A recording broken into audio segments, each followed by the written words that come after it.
The Book of Esther. Chapter 1. Now it came to pass, in the days of Ahasuerus, this was the Ahasuerus who reigned over 127 provinces, from India to Ethiopia. In those days when King Ahasuerus sat on the throne of his kingdom, which was in Shushan the citadel, that in the 3rd year of his reign he made a feast for all his officials and servants, the powers of Persia and Media, the nobles and the princes of the provinces being before him, when he showed the riches of his glorious kingdom and the splendor of his excellent majesty for many days, 180 days in all. And when these days were completed, the king made a feast lasting 7 days for all the people who were present in Shushan the citadel, from great to small, in the court of the garden of the king's palace. There were white and blue linen curtains, fastened with cords of fine linen and purple on silver rods and marble pillars. And the couches were of gold and silver on a mosaic pavement of alabaster, turquoise, and white and black marble. And they served drinks in golden vessels, each vessel being different from the other, with royal wine in abundance, according to the generosity of the king. In accordance with the law, the drinking was not compulsory.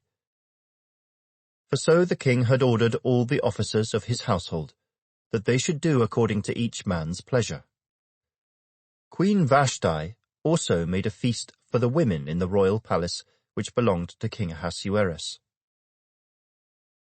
On the 7th day, when the heart of the king was merry with wine, he commanded Mehuman, Biztha, Harbona, Bigtha, Abagtha, Zethar, and Carcas, 7 eunuchs who served in the presence of King Ahasuerus, to bring Queen Vashti before the king, wearing her royal crown, in order to show her beauty to the people and the officials, for she was beautiful to behold. But Queen Vashti refused to come at the king's command brought by his eunuchs.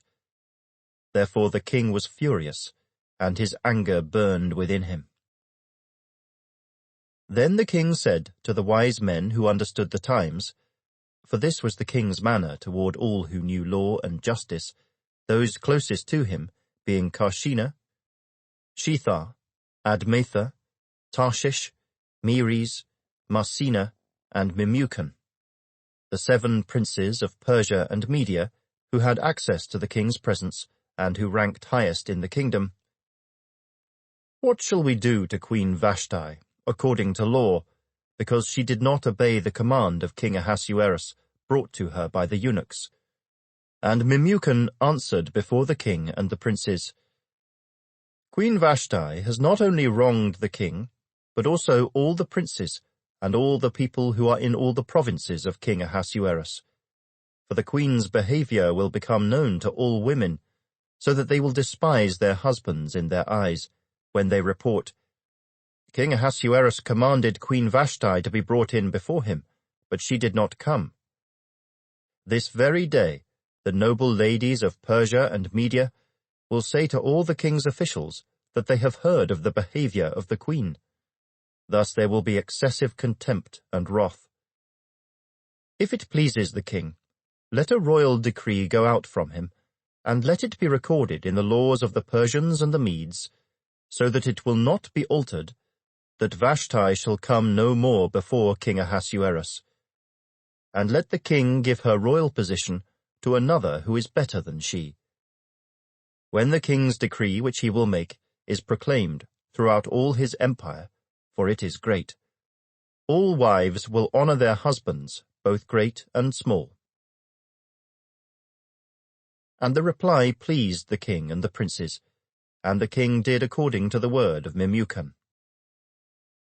Then he sent letters to all the king's provinces, to each province in its own script, and to every people in their own language, that each man should be master in his own house, and speak in the language of his own people. Chapter 2. After these things, when the wrath of King Ahasuerus subsided, he remembered Vashti, what she had done, and what had been decreed against her.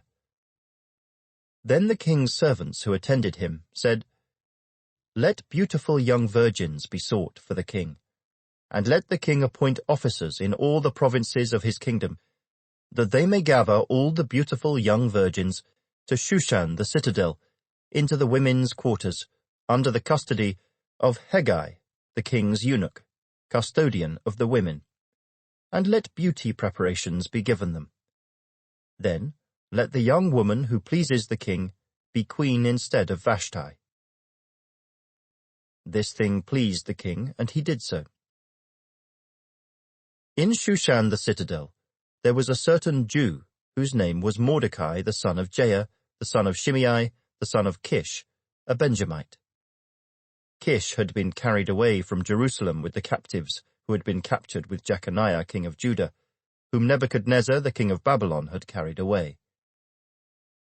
And Mordecai had brought up Hadassah, that is, Esther, his uncle's daughter, for she had neither father nor mother. The young woman was lovely and beautiful. When her father and mother died, Mordecai took her as his own daughter. So it was, when the king's command and decree were heard, and when many young women were gathered at Shushan the citadel, under the custody of Hegai, that Esther also was taken to the king's palace, into the care of Hegai the custodian of the women. Now the young woman pleased him, and she obtained his favor, so he readily gave beauty preparations to her, besides her allowance. Then 7 choice maidservants were provided for her from the king's palace, and he moved her and her maidservants to the best place in the house of the women. Esther had not revealed her people or family, for Mordecai had charged her not to reveal it. And every day Mordecai paced in front of the court of the women's quarters to learn of Esther's welfare and what was happening to her. Each young woman's turn came to go in to King Ahasuerus after she had completed 12 months' preparation, according to the regulations for the women, for thus were the days of their preparation apportioned: 6 months with oil of myrrh, and 6 months with perfumes and preparations for beautifying women. Thus prepared, each young woman went to the king, and she was given whatever she desired to take with her from the women's quarters to the king's palace. In the evening she went, and in the morning she returned to the second house of the women, to the custody of Sheashgaz, the king's eunuch who kept the concubines. She would not go in to the king again unless the king delighted in her and called for her by name. Now when the turn came for Esther, the daughter of Abihail, the uncle of Mordecai, who had taken her as his daughter, to go in to the king, she requested nothing but what Hegai, the king's eunuch, the custodian of the women, advised. And Esther obtained favor in the sight of all who saw her. So Esther was taken to King Ahasuerus into his royal palace in the 10th month, which is the month of Tebeth, in the 7th year of his reign. The king loved Esther more than all the other women, and she obtained grace and favor in his sight more than all the virgins. So he set the royal crown upon her head, and made her queen instead of Vashti. Then the king made a great feast, the feast of Esther, for all his officials and servants. And he proclaimed a holiday in the provinces, and gave gifts according to the generosity of a king. When virgins were gathered together a second time, Mordecai sat within the king's gate. Now Esther had not revealed her family and her people, just as Mordecai had charged her, for Esther obeyed the command of Mordecai as when she was brought up by him. In those days, while Mordecai sat within the king's gate, 2 of the king's eunuchs, Bigthan and Teresh, doorkeepers, became furious and sought to lay hands on King Ahasuerus.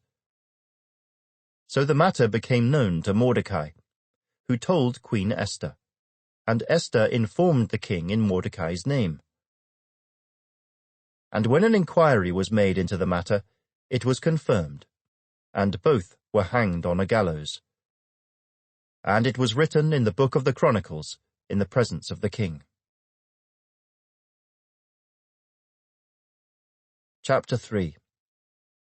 After these things, King Ahasuerus promoted Haman, the son of Hammedatha the Agagite, and advanced him and set his seat above all the princes who were with him. And all the king's servants who were within the king's gate bowed and paid homage to Haman, for so the king had commanded concerning him. But Mordecai would not bow or pay homage. Then the king's servants who were within the king's gate said to Mordecai, "Why do you transgress the king's command?"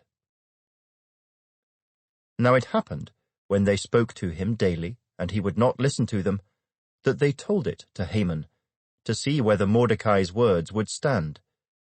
For Mordecai had told them that he was a Jew.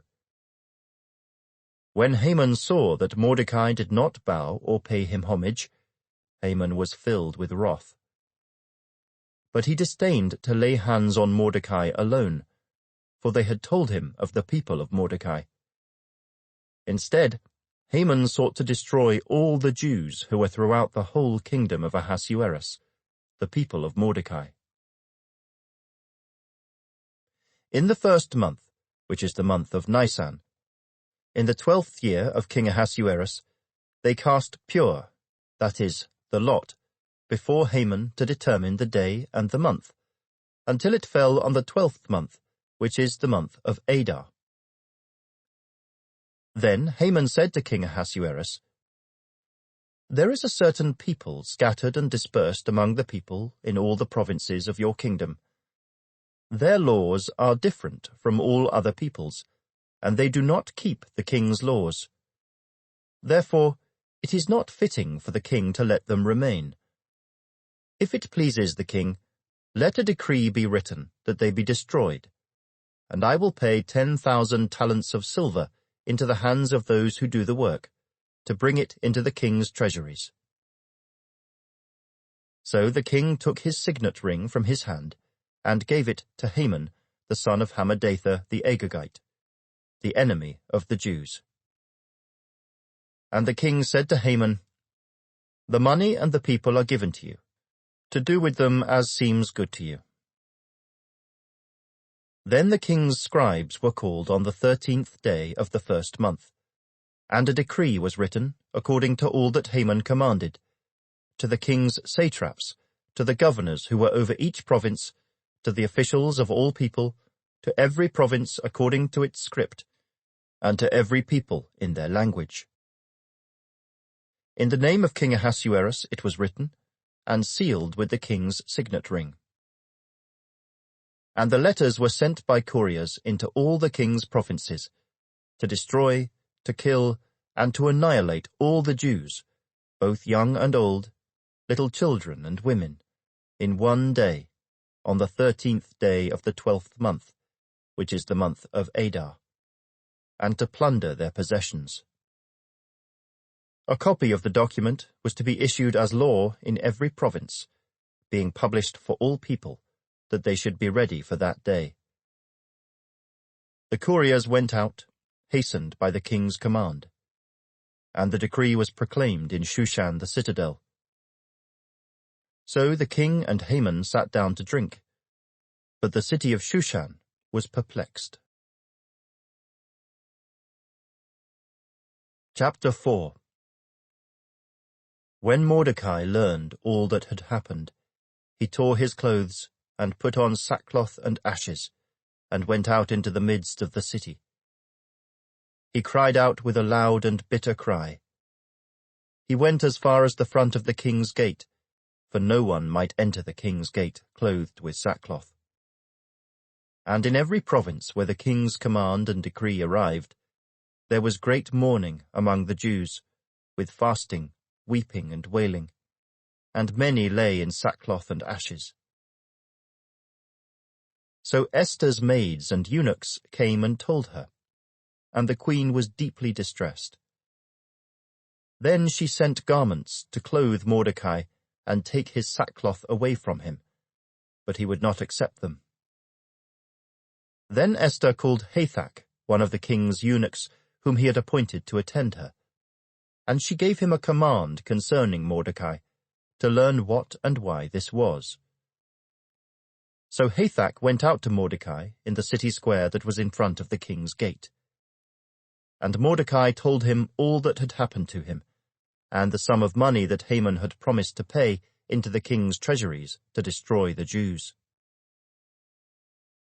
He also gave him a copy of the written decree for their destruction, which was given at Shushan, that he might show it to Esther and explain it to her, and that he might command her to go in to the king to make supplication to him and plead before him for her people. So Hathach returned and told Esther the words of Mordecai. Then Esther spoke to Hathach and gave him a command for Mordecai.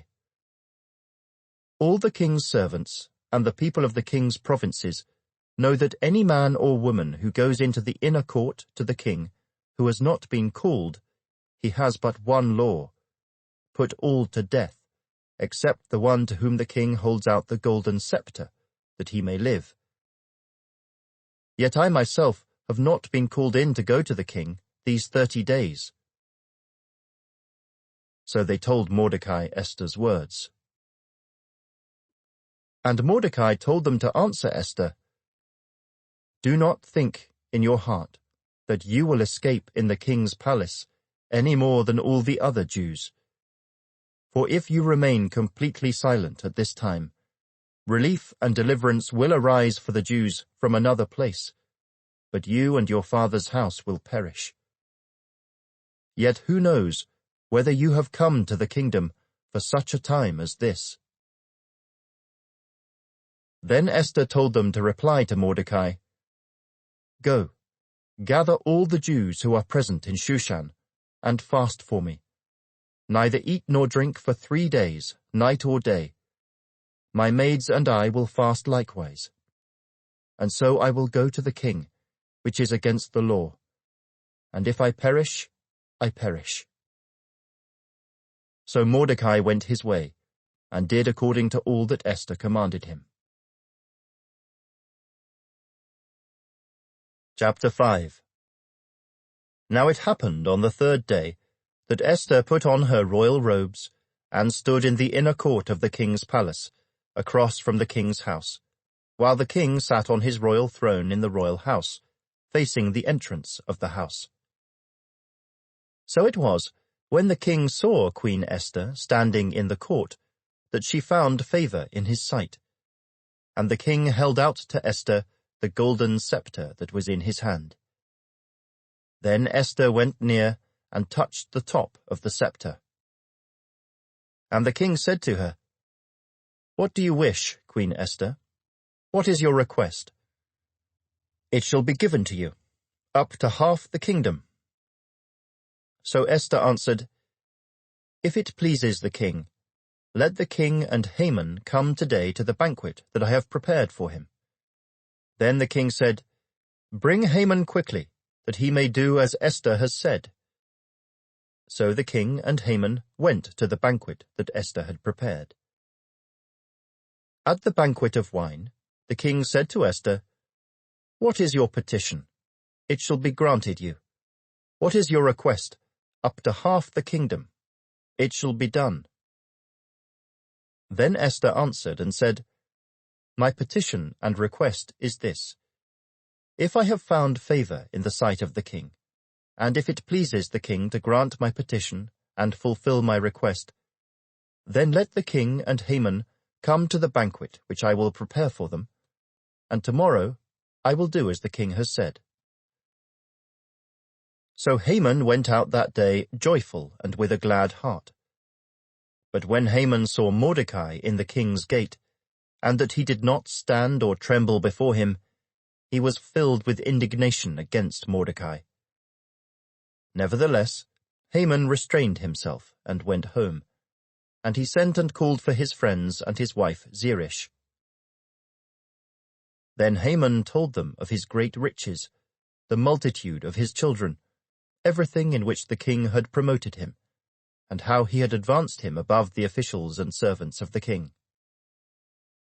Moreover, Haman said, "Besides, Queen Esther invited no one but me to come in with the king to the banquet that she prepared. And tomorrow I am again invited by her, along with the king. Yet all this avails me nothing, so long as I see Mordecai the Jew sitting at the king's gate." Then his wife Zeresh and all his friends said to him, "Let a gallows be made, 50 cubits high, and in the morning suggest to the king that Mordecai be hanged on it. Then go merrily with the king to the banquet." And the thing pleased Haman, so he had the gallows made. Chapter 6. That night the king could not sleep. So one was commanded to bring the book of the records of the Chronicles, and they were read before the king. And it was found written that Mordecai had told of Bigthana and Teresh, two of the king's eunuchs, the doorkeepers who had sought to lay hands on King Ahasuerus. Then the king said, "What honor or dignity has been bestowed on Mordecai for this?" And the king's servants who attended him said, "Nothing has been done for him." So the king said, "Who is in the court?" Now Haman had just entered the outer court of the king's palace to suggest that the king hang Mordecai on the gallows that he had prepared for him. The king's servant said to him, "Haman is there, standing in the court." And the king said, "Let him come in." So Haman came in, and the king asked him, "What shall be done for the man whom the king delights to honor?" Now Haman thought in his heart, "Whom would the king delight to honor more than me?" And Haman answered the king, "For the man whom the king delights to honor, let a royal robe be brought which the king has worn, and a horse on which the king has ridden, which has a royal crest placed on its head. Then let this robe and horse be delivered to the hand of one of the king's most noble princes, that he may array the man whom the king delights to honor. Then parade him on horseback through the city square, and proclaim before him, 'Thus shall it be done to the man whom the king delights to honor.'" Then the king said to Haman, "Hurry, take the robe and the horse, as you have suggested, and do so for Mordecai the Jew, who sits within the king's gate. Leave nothing undone of all that you have spoken." So Haman took the robe and the horse, arrayed Mordecai, and led him on horseback through the city square, and proclaimed before him, "Thus shall it be done to the man whom the king delights to honor." Afterward Mordecai went back to the king's gate. But Haman hurried to his house, mourning and with his head covered. When Haman told his wife Zeresh and all his friends everything that had happened to him, his wise men and his wife Zeresh said to him, "If Mordecai, before whom you have begun to fall, is of Jewish descent, you will not prevail against him, but will surely fall before him." While they were still talking with him, the king's eunuchs came, and hastened to bring Haman to the banquet which Esther had prepared. Chapter 7. So the king and Haman went to dine with Queen Esther. And on the second day, at the banquet of wine, the king again said to Esther, "What is your petition, Queen Esther? It shall be granted you. And what is your request? Up to half the kingdom. It shall be done." Then Queen Esther answered and said, "If I have found favor in your sight, O king, and if it pleases the king, let my life be given me at my petition, and my people at my request. For we have been sold, my people and I, to be destroyed, to be killed, and to be annihilated. Had we been sold as male and female slaves, I would have held my tongue, although the enemy could never compensate for the king's loss." So King Ahasuerus answered, and said to Queen Esther, "Who is he, and where is he, who would dare presume in his heart to do such a thing?" And Esther said, "The adversary and enemy is this wicked Haman." So Haman was terrified before the king and queen. Then the king arose in his wrath from the banquet of wine, and went into the palace garden. But Haman stood before Queen Esther, pleading for his life, for he saw that evil was determined against him by the king. When the king returned from the palace garden to the place of the banquet of wine, Haman had fallen across the couch where Esther was. Then the king said, "Will he also assault the queen while I am in the house?" As the word left the king's mouth, they covered Haman's face. Now Harbona, one of the eunuchs, said to the king, "Look, the gallows, 50 cubits high, which Haman made for Mordecai, who spoke good on the king's behalf, is standing at the house of Haman." Then the king said, "Hang him on it." So they hanged Haman on the gallows that he had prepared for Mordecai. Then the king's wrath subsided. Chapter 8. On that day, King Ahasuerus gave Queen Esther the house of Haman, the enemy of the Jews.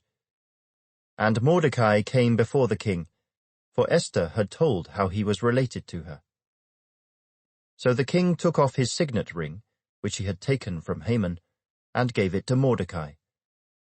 And Esther appointed Mordecai over the house of Haman. Now Esther spoke again to the king, fell down at his feet, and implored him with tears to counteract the evil of Haman the Agagite, and the scheme which he had devised against the Jews. And the king held out the golden scepter toward Esther. So Esther arose and stood before the king, and said, "If it pleases the king, and if I have found favor in his sight, and the thing seems right to the king, and I am pleasing in his eyes, let it be written to revoke the letters devised by Haman, the son of Hammedatha the Agagite, which he wrote to annihilate the Jews who are in all the king's provinces. For how can I endure to see the evil that will come to my people? Or how can I endure to see the destruction of my countrymen?" Then King Ahasuerus said to Queen Esther and Mordecai the Jew, "Indeed, I have given Esther the house of Haman, and they have hanged him on the gallows, because he tried to lay his hand on the Jews. You yourselves write a decree concerning the Jews, as you please, in the king's name, and seal it with the king's signet ring. For whatever is written in the king's name, and sealed with the king's signet ring, no one can revoke." So the king's scribes were called at that time, in the 3rd month, which is the month of Sivan, on the 23rd day. And it was written, according to all that Mordecai commanded, to the Jews, the satraps, the governors, and the princes of the provinces from India to Ethiopia, 127 provinces in all, to every province in its own script, to every people in their own language, and to the Jews in their own script and language. And he wrote in the name of King Ahasuerus, sealed it with the king's signet ring, and sent letters by couriers on horseback, riding on royal horses bred from swift steeds.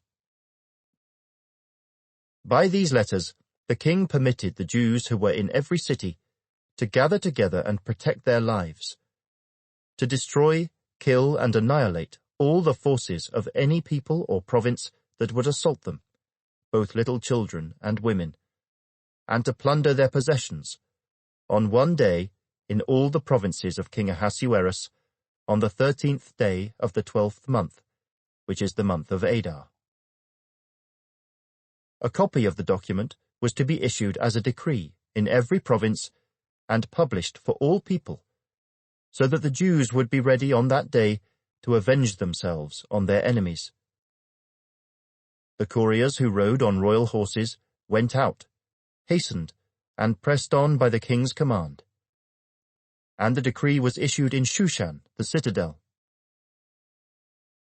So Mordecai went out from the presence of the king in royal apparel of blue and white, with a great crown of gold, and a garment of fine linen and purple. And the city of Shushan rejoiced, and was glad. The Jews had light and gladness, joy and honor. And in every province and city, wherever the king's command and decree came, the Jews had joy and gladness, a feast and a holiday. Then many of the people of the land became Jews, because fear of the Jews fell upon them. Chapter 9. Now in the 12th month, that is the month of Adar, on the 13th day, the time came for the king's command and his decree to be executed. On the day that the enemies of the Jews had hoped to overpower them, the opposite occurred, in that the Jews themselves overpowered those who hated them. The Jews gathered together in their cities throughout all the provinces of King Ahasuerus to lay hands on those who sought their harm. And no one could withstand them, because fear of them fell upon all people. And all the officials of the provinces, the satraps, the governors, and all those doing the king's work, helped the Jews, because the fear of Mordecai fell upon them. For Mordecai was great in the king's palace, and his fame spread throughout all the provinces. For this man Mordecai became increasingly prominent. Thus the Jews defeated all their enemies with the stroke of the sword, with slaughter and destruction, and did what they pleased with those who hated them. And in Shushan the citadel, the Jews killed and destroyed 500 men. Also, Parshandatha, Dalphon, Aspatha, Poratha, Adalia, Aradatha, Parmashta, Arasai, Aradai, and Vajezatha, the 10 sons of Haman the son of Hammedatha, the enemy of the Jews, they killed. But they did not lay a hand on the plunder. On that day, the number of those who were killed in Shushan the citadel was brought to the king. And the king said to Queen Esther, "The Jews have killed and destroyed 500 men in Shushan the citadel, and the 10 sons of Haman. What have they done in the rest of the king's provinces? Now what is your petition? It shall be granted to you. Or what is your further request? It shall be done." Then Esther said, "If it pleases the king, let it be granted to the Jews who are in Shushan to do again tomorrow according to today's decree. And let Haman's 10 sons be hanged on the gallows." So the king commanded this to be done. The decree was issued in Shushan, and they hanged Haman's 10 sons.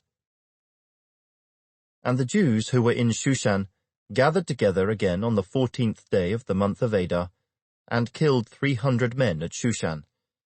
But they did not lay a hand on the plunder.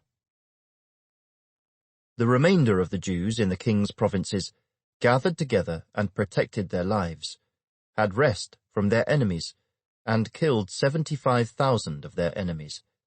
But they did not lay a hand on the plunder. This was on the 13th day of the month of Adar.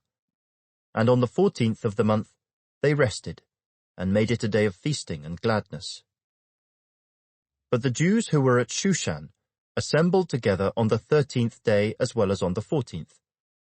And on the 15th of the month they rested, and made it a day of feasting and gladness. Therefore the Jews of the villages who dwelt in the unwalled towns celebrated the 14th day of the month of Adar with gladness and feasting, as a holiday, and for sending presents to one another.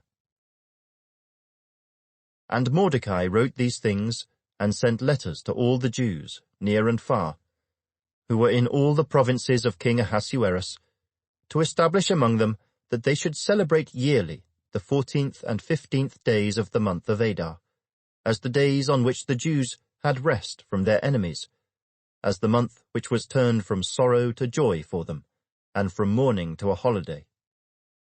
That they should make them days of feasting and joy, of sending presents to one another, and gifts to the poor, So the Jews accepted the custom which they had begun, as Mordecai had written to them, because Haman the son of Hammedatha the Agagite, the enemy of all the Jews, had plotted against the Jews to annihilate them, and had cast Pur, that is the lot, to consume them and destroy them.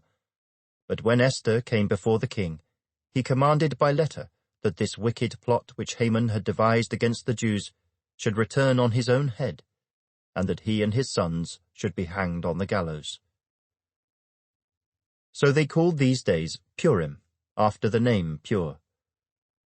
Therefore, because of all the words of this letter, what they had seen concerning this matter, and what had happened to them, the Jews established and imposed it upon themselves and their descendants, and all who would join them, that without fail they should celebrate these 2 days every year, according to the written instructions and according to the prescribed time, that these days should be remembered and kept, throughout every generation, every family, every province, and every city, that these days of Purim should not fail to be observed among the Jews, and that the memory of them should not perish among their descendants. Then Queen Esther, the daughter of Abihail, with Mordecai the Jew, wrote with full authority to confirm this second letter about Purim. And Mordecai sent letters to all the Jews, to the 127 provinces of the kingdom of Ahasuerus, with words of peace and truth, to confirm these days of Purim at their appointed time, as Mordecai the Jew and Queen Esther had prescribed for them, and as they had decreed for themselves and their descendants concerning matters of their fasting and lamenting. So the decree of Esther confirmed these matters of Purim, and it was written in the book. Chapter 10. And King Ahasuerus imposed tribute on the land and on the islands of the sea. Now all the acts of his power and his might, and the account of the greatness of Mordecai, to which the king advanced him, are they not written in the book of the chronicles of the kings of Media and Persia? For Mordecai the Jew was second to King Ahasuerus, and was great among the Jews, and well received by the multitude of his brethren, seeking the good of his people, and speaking peace to all his countrymen.